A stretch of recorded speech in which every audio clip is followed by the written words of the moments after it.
ओ नेहा, माँ अभी तक नहीं आई? नहीं दीदी, अब तो बहुत रात हो गई, हमारी सारी रसोई पूरी हो गई। इस बारिश में माँ कहाँ अटक गई, सोचकर ही चिंता हो रही है। और देखो, हम बहुएं चिंता कर रही हैं और उनके ये 3 बेटे ताश खेल रहे हैं। इन्हें इन चीजों की कोई फिक्र नहीं, सारी जिम्मेदारी तो हमारी है।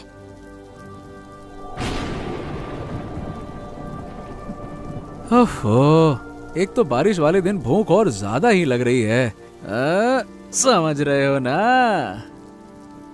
अरे भैया, मैं तो समझ ही नहीं पा रहा हूँ कि ये लोग कर क्या रहे हैं। अब तक खाना ही नहीं बना पाए। बताओ, हमें जाकर बनाना पड़ेगा क्या? ऐसा ही लगता है दादा। इस घर में 3 बहुएं हैं, नाम मात्र के लिए। दूसरों के घर की बहुएं कितनी मेहनत करती हैं, अपने पति की सेवा करती हैं। पति ने बोला चा तो चाय आ जाती है, पति ने बोला पा तो पानी आ जाता है। और हमारे यहाँ की बहुएं देखो, हवा खाते खाते घूम रही हैं। सुन रहे हो तुम, ये क्या कह रहे हो? हम तो हमेशा हवा खाते खाते घूमते रहते हैं। हाँ, इस घर में शादी के बाद हम जितना काम कर रहे हैं बस कर ही रहे हैं, नाम की तारीफ की भी उम्मीद नहीं। जो भी करे उन्हें अच्छा नहीं लगेगा, इसलिए मैं खुद जाकर देखती हूँ। हाँ, माँ आएंगी और अपनी तरह खाएंगी। हम माँ का इंतजार करेंगे। अगर हमने उन्हें खाना खिला दिया तो फिर कोई झगड़ा नहीं होगा। क्या हुआ? अरे भाई, तुम्हारा खाना अभी तक नहीं बना क्या? अब तो दूसरे घर वाले भी खा पी कर सो गए हैं, तुम्हारी समझ में कब आएगी? दादा, एक बात कहनी थी। ओहो, अब ये खाना खाने के समय में क्या बोलना है तुमको? नहीं, इतनी देर हो गई, माँ अभी तक घर नहीं आई और उनका स्वास्थ्य भी ठीक नहीं। इतनी बारिश हो रही है, तुम बाहर जाकर देखोगे? हमें बहुत चिंता हो रही है। अरे, बारिश के कारण कहीं फंसी होगी। जब बारिश थमेगी तो खुद ही आ जाएगी। और हम कहाँ ढूंढने जाएं? भीग जाएंगे, बाहर जाने का सवाल ही नहीं उठता। माँ की उम्र हो गई है, क्या उनका ऐसा व्यवहार करना सही है?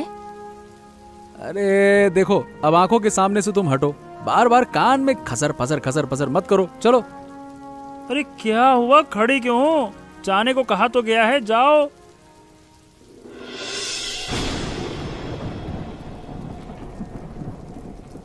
दीदी, मुझे बहुत डर लग रहा है। इतनी रात को माँ कभी ऐसा नहीं करती। और अगर बारिश के कारण अटकी होगी तो अब तक घर आ गई होती। बारिश तो काफी पहले थम गई। यही सोच रही हूँ दीदी, इस उम्र में कहीं गड्ढे या कीचड़ में तो नहीं फंस गई। इसलिए कह रही हूँ, मुझे बहुत डर लग रहा है और चाहे लोग जितने भी निश्चिंत हो, हम नहीं रह सकते। इतना समय बीत गया, अगर कहीं फंस गई तो बहुत बुरा हो सकता है। नहीं, हम ऐसे हाथ पर हाथ रखकर नहीं बैठ सकते। उनके बच्चे आराम से खा पी कर सो सकते हैं, लेकिन हम नहीं। सही कहा, हम अपनी जिम्मेदारी से भाग नहीं सकते, लेकिन इतनी रात में अकेले बाहर जाना सही होगा? अगर उनके बेटों को बुलाया तो फिर से झगड़ा शुरू कर देंगे। क्या मैं जाकर देखूं? नहीं, अगर उन्हें थोड़ी भी चिंता होती तो वो सो नहीं पाते।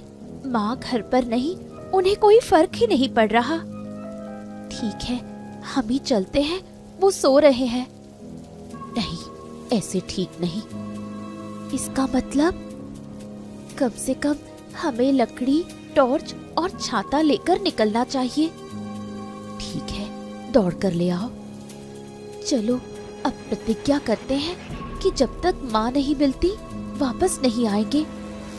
हाँ, चाहे जो हो, आज माँ को ढूंढना ही होगा।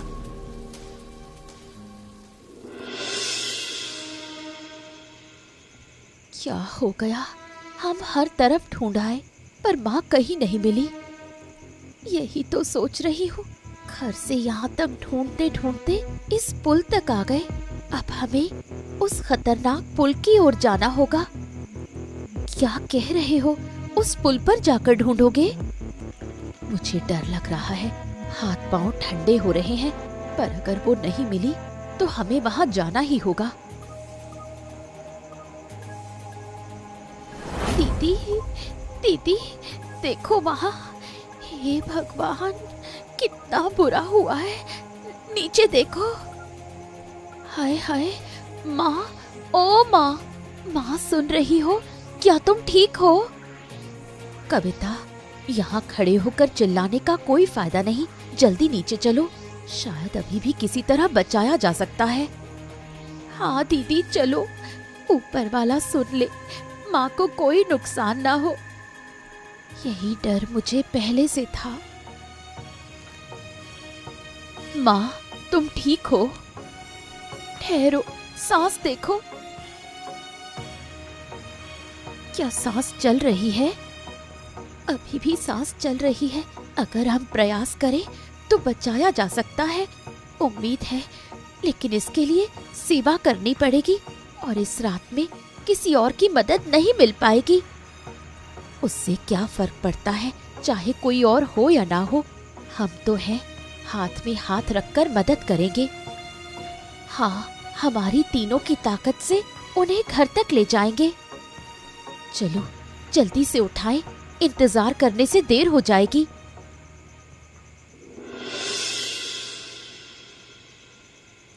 डॉक्टर साहब, क्या माँ ठीक हो जाएंगी? हाँ, कृपया बताइए डॉक्टर साहब, उनके अलावा हमारा कोई नहीं। देखिए, जितना मैं कर सकता था कर दिया है। अब देखिए, उनके बचे रहने की स्थिति आपके सेवा पर निर्भर है। हाँ, ये पट्टी कोई भी खोलने की कोशिश ना करे। चोट गंभीर नहीं है, पर डर उन्हें बहुत प्रभावित कर चुका है। ऐसे में खतरे से उबरना आसान नहीं है, समय लगेगा। ठीक है, चलिए। डॉक्टर ने क्या कहा? माँ ठीक हो जाएंगी ना? निश्चित रूप से ठीक होंगी। अब हम तीनों बहुओं को मिलकर माँ की सेवा करनी होगी। हम कर ही सकते हैं, करनी ही होगी। हम इस संसार में आए हैं केवल अपनी माँ के लिए। आज वो खतरे में है, हम उनसे पीठ नहीं फेर सकते। सुख हो या दुख, भविष्य चाहे जैसा भी आए, अगर अच्छा हुआ तो सिर्फ उनकी वजह से। क्या हुआ? आज नींद नहीं आ रही है क्या? इतनी सुबह बाहर क्यों निकली? माँ ऐसे क्यों पड़ी है? माँ का सिर फट गया क्या? तुमने कुछ किया क्या? इन बातों को बोलने में तुम्हें शर्म नहीं आती? तुम सो रहे थे और क्या हुआ इसका कोई अंदाज है? जब हमने कहा कि माँ अभी तक नहीं आई, तब तुम आराम से खा पी कर सो गए और ये इंसान इस खतरे में थी, पुल के नीचे गिर गई और सिर फट गया। अगर हम ना पहुँचते और तुम्हारी मदद पर निर्भर रहते तो निश्चित रूप से कुछ बुरा हो जाता, और अगर ऐसा होता तो समाज में अपना चेहरा कैसे दिखाते, अपने विवेक के सामने जवाब कैसे देते? तुम्हें पता भी नहीं कि विवेक क्या होता है। अरे सच में ऐसा मत कहो, हमने सही से समझा ही नहीं। माँ को कुछ हो जाए, हम ऐसा बिल्कुल नहीं चाहते। देखो, माँ होश में आ गई। देखो, माँ आँख खोल रही है। माँ, आप कैसी हैं? आप कैसा लग रहा है? डॉक्टर साहब ने कहा है कि अभी ज्यादा दबाव मत डालो। हाँ, मैं जिंदा हूँ। कहाँ हूँ मैं समझ नहीं पा रही। माँ, क्या आप हमें पहचान पा रही हैं? हाँ माँ, हम तुम्हारे बेटे हैं। माँ, मैं महेश हूँ। माँ, अच्छे से देखो हमें। माँ, तुम उस टूटे पुल के नीचे गिरी थी। हमने मध्य रात्रि में जाकर तुम्हें उठाया। हाँ, फिर डॉक्टर आए और तुम्हारा इलाज किया। क्या हुआ था माँ? आप वहाँ कैसे गिर गई? हम तो शाम से बहुत चिंता में थे। अगर हम तीनों नहीं गए होते तो कुछ भयानक हो सकता था। मुझे पूरी घटना याद नहीं, पर जो याद है, मैं उसी रास्ते से लौट रही थी जैसे हर दिन शाम को बाजार से लौटती हूँ। फिर डाकुओं ने मुझे लाठियों से मारा और बेहोश कर दिया। तुमने मुझे बचाया। अब समझ रही हूँ कि इंसान को पहचानने में मैंने गलती कर दी। बेटों को इतना प्यार दिया, अब समझ आ रहा है तुम सब बेकार हो। अपने बेटे कहने में भी शर्म आती है। हाँ माँ, हमें माफ कर दो, सच में हम नहीं समझ पाए। चुप रहो, मुझे सफाई देने की जरूरत नहीं। इन लड़कियों ने मुझे ढूंढा और तुम अपने बेटे होकर क्या कर रहे थे? तुम क्या कर रहे थे? बहुओं को इतनी रात को मुझे ढूंढने के लिए निकलना पड़ा। ये ताश खेल रहे थे, फिर खा पी कर सो गए। हाँ माँ, हमें माफ कर दो, हमें नहीं पता था कि ऐसा कुछ हो सकता है। हमने सोचा था कि तुम बारिश में अटकी हो। सब घटनाएं होती हैं और कुछ अच्छी बातें भी। एक बात सुन लो, आज अगर ये 3 बहुएं ना जाती तो मैं मर जाती। कोई देखने भी नहीं जाता और तुम आराम से ताश खेलते। इसलिए अब मेरा आदेश है। क्या माँ, क्या आदेश है? अब मेरी संपत्ति, पैसा, उस पर किसी बेटे का कोई अधिकार नहीं होगा। बहुएं अब से मेरा घर संभालेंगी। अगर बेटों को यहाँ रहना है तो बहुओं की बात माननी होगी। आज की बारिश वाली घटना के बाद ये घर 3 बहुओं के नेतृत्व में चलेगा। माँ, क्या आप सच में ये कह रही हैं? मुझे समझाने की कोशिश मत करना। अब से मैं 3 बहुओं के साथ अलग रहूंगी। अगर तुम अपना काम खुद करोगे तो ठीक है, वरना मेरी पेंशन, मेरा पैसा, उसको हम चारों ही इस्तेमाल करेंगे। मेरी बहुएं सक्षम हैं, वो घर चला सकती हैं। अब तुम सभी यहाँ से चले जाओ, मैं विश्राम करूंगी। हाँ, कितना थक गया हूँ। पहली बार समझ पा रहा हूँ कि मेहनत करना कितना कठिन होता है। अब समझ आया कि मैं सारा जीवन बस दूसरों के पीछे क्यों भागा। सच में घर में ताश खेलते हुए जीवन छोड़कर कपड़े की दुकान में काम करना और कपड़े बेचना कितना कठिन है। अरे रे रे रे, अब हड्डियों तक में महसूस हो रहा है। और नहीं तो क्या, मेरा तो और मेहनती काम है। गैरेज में गाड़ियां ठीक करते करते पसीना और खून सब बह जाता है। अरे तुम लोग तो कुछ कमाई कर ही लेते हो, मैं तो लज्जा में वो भी नहीं कर पा रहा था। पर अब बहुत कठिनाई में एक छोटे होटल में बर्तन धोने का काम मिला है, वही करता हूँ। खैर, इसमें तो कुछ ईमानदारी से कमाई हो ही रही है ना। अगर घर जाकर माँ के हाथ में दें तो कम से कम बचत तो हो ही जाएगी। हाँ, कम से कम थोड़ी इज्जत तो बची रहेगी। हाँ, बाकी तो हम अपने व्यवहार से ही सब कुछ खत्म कर चुके हैं। सच में हमने बहुत बड़ी बड़ी गलती की है। क्या रे बेटा, तुम 3 बेटे अब शहर में काम कर रहे हो? वाह! अगर तुम मेहनत करके रोज का पैसा कमाते हो तो किसे दिखा रहे हो? अरे लाओ, सीधे हमें दे दो, लाओ। हाँ बॉस, मैं पूरी तरह से जानता हूँ कि आज उनका वेतन मिला है। जेब भर जाएगी। अगर मार पाए तो हम राजा बन जाएंगे। हाँ, तो लाओ लाओ, दे दो भाई, वेतन अच्छे से दे दो, नहीं तो पेट फाड़ दूंगा इस छुरी से। चल। अरे तुम लोग शैतान हो, पर आज नहीं। हाँ, आज तुम मेरी माँ पर हमला नहीं कर पाए थे, अब हमारी आंखों के सामने हो। आज तो तुम्हें हम देख लेंगे। हाँ चलो, आज कोई बहाना नहीं, हाथ चलाना पड़ेगा। साला उड़ी पापा, ये तो हमको मार रहा है। उड़ी पापा, अरे रे रे रे रे। अरे ये तो लेने के देने पड़ गए। इतने उल्टे पड़े बॉस, इन लोगों में क्या ताकत है? ये सिर्फ खा पी कर ताकतवर हो गए क्या? अरे रे रे रे रे रे। तेरी तो इन्हें छोड़ो मत, बांधो इन्हें, बांधो, फिर खींचते हुए पीट कर ले चलो। आज तो इन्हें सजा मिलेगी। बड़प बड़प। हाँ, इनकी सारी चाल सबके सामने खुलेगी। हाँ। अरे रे रे, दया करो, हमसे गलती हो गई, हमने बड़ी गलती कर दी। अब छोड़ दो, छोड़ दो। नहीं छोड़ेंगे। आज तो हमारी सारी नाराजगी इन्हीं पर निकलेगी। अच्छे दिन में फंसे हो तुम लोग।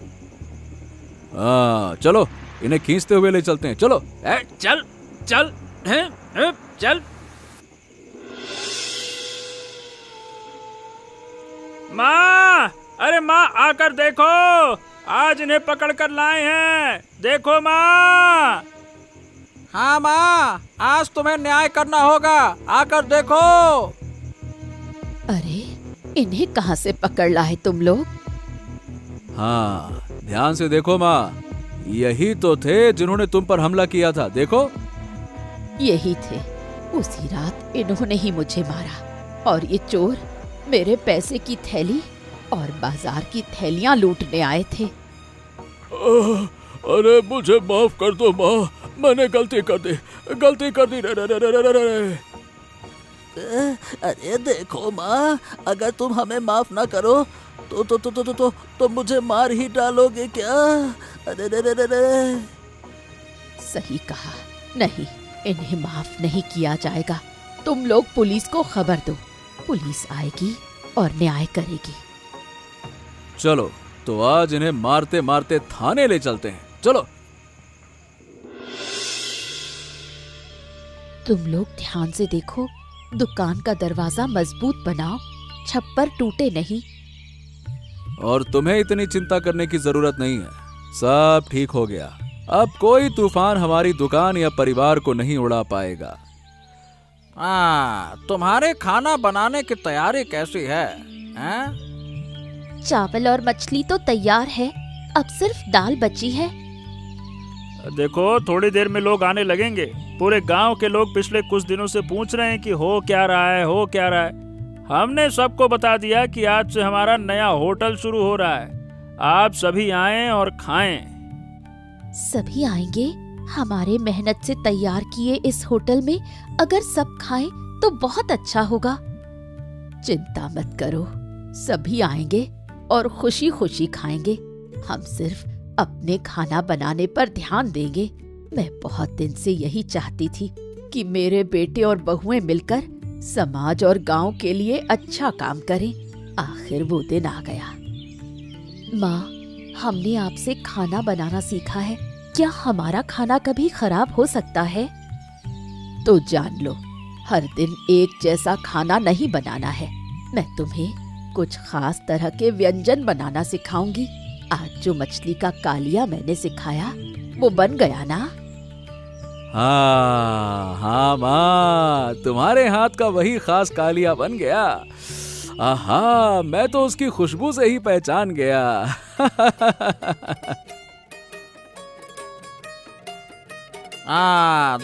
देखो लोग आने लगे हैं। अरे दादाओं और काकाओं, आ जाओ, हमारे नए होटल में आओ, खाओ आओ। अरे वाह, तुम जैसे लोग अपने परिवार के साथ मिलकर ये होटल खोलकर गांव का नाम रोशन करोगे, ये कभी सोचा भी नहीं था। वाह। सब हमारी माँ की शिक्षा है। भैया हमको भी खिला दो, आज क्या बना है? अरे आप लोग बैठिए तो हम खिला रहे हैं, बहुत कुछ बना है, स्वादिष्ट। हाँ, बैठिए।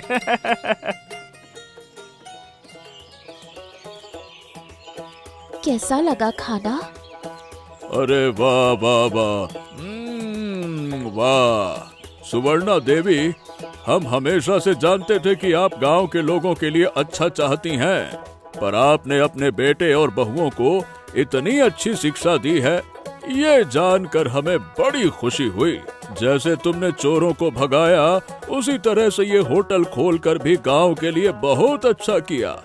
ऐसा स्वादिष्ट और उच्च गुणवत्ता वाला खाना कहीं और नहीं मिलेगा। हम सबको कहेंगे कि सभी यहाँ आएं और रोज खाएं। धन्यवाद। अगर आप लोग साथ नहीं होते तो हम साहस कैसे पाते और ये होटल इतना बड़ा कैसे बन पाता। हमें अपने अपने काम बांटने होंगे। मैं बाजार और सामान की जिम्मेदारी लूंगा। मैं रसोई में खाना बनाने में मदद करूंगा। और मैं भीड़ को संभालूंगा। मैं सब्जी और मछली काट दूंगी। मैं माँ से नई नई रेसिपी सीखकर नए व्यंजन तैयार करूंगी। वाह, ऐसा सुखद दिन मेरे भाग्य में लिखा था। मन आज भर गया। क्या रे, इतने समय से हिसाब लगा रहे हो? आज का कारोबार कैसा रहा? लाभ अच्छा है माँ। कीमत कम रखकर लोगों को खुश किया, इस कारण भी लाभ हो रहा है। हाँ माँ, हमें माफ कर दो। अगर हम पहले ही आपकी ये शिक्षा पाते या अपना लेते तो शायद पहले ही अच्छे से काम कर पाते। हाँ, सही कहा। हमने जीवन का बहुत समय सिर्फ माँ पर नहीं, बहुओं पर भी अत्याचार करते हुए बिता दिया। अब वो सब बातें भूल जाओ। हम अब खुश हैं। ये परिवार फिर से जुड़ गया है, यही शांति है। लेकिन याद है, आज फिर बारिश हो रही है, ठीक वैसे ही जैसे उस दिन भी हम घर पर बैठकर बेपरवाह ताश खेल रहे थे। याद है? उस रात की याद आ गई। अगर वो रात न आई होती तो कुछ भी नहीं बदलता। ये होटल भी कभी शुरू नहीं होता, चोर कभी सजा नहीं पाते, और बारिश में 3 बहुओं का ये घर कभी इतना बड़ा नहीं बन पाता। इसलिए अब हम पुरानी बातें नहीं सोचेंगे। माँ, आपके आशीर्वाद से हम इस परिवार और इस होटल को और जिम्मेदारी के साथ बढ़ाएंगे। भाइयों, दुकान कब तक बंद करोगे? अरे मैं इस बड़े छाते के नीचे सभी को घर ले जाने का इंतजाम कर रहा हूँ, जल्दी करो। हाँ हाँ, दुकान बंद हो गई है। चलो, हम अलग अलग नहीं जाएंगे, सब एक साथ आनंद लेते हुए जाएंगे। अच्छा, तुम लोग बता सकते हो कि मुख्य चोर का नाम क्या था? उत्तर कमेंट में जरूर बताना। और देखना कि इंसान का असली स्वभाव कैसा होना चाहिए। तुम लोगों को भी ऐसा ही होना चाहिए। और हमारी कहानी कैसी लगी बताना मत भूलना। हमारे होटल में भी जरूर खाओ। और हाँ, हमें सब्सक्राइब करना ना भूलना।